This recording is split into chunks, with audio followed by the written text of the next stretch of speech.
version of Spring Awakenings coming up again. Not my first one working on these. I honestly can't remember what we used for the Switch last time. I think the Props folks might have done something, but you know, a lot of folks have worked on this show, and there's that scene where someone is basically spanking someone with a Switch. You know, beating them on the glutes or the back of the thigh, something like that. So playing with some options, and what I found was this stuff, like insulation foam for sealing cracks and all, and some heat shrink tubing that was not crack. So now what I've got is this, which makes a nice whoosh sound and a good slap. Doesn't hurt at all as long as you hit with this part.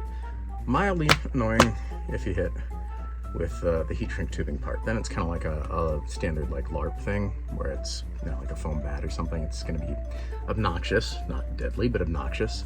But if you can hit with this part, that's nothing. The challenge is that this stuff grips fairly easily, and so I've made this also to be where it just pushes in. The other challenge I found out is this stuff melts, so you can't just heat shrink with that in and have it stay intact. So what I ended up doing was taking it out to about here, so this just stuffs down, and that way if this does break off or go flying or whatever, there's also some tape around the bottom of it to help hold it on. I had to use some small pliers to squish it in, but it's a replaceable tip end, which again, if you hit with that part, nothing, you get that lovely whoosh, and I think it looks okay, you know, as long as you don't really do that too much when you're not actually hitting somebody with it, especially if you you know, if you hold it in such a way that it's not gonna wiggle around too much. It's not bad. I think it'll hold up. What do you think? Think it works? Let me know what you think.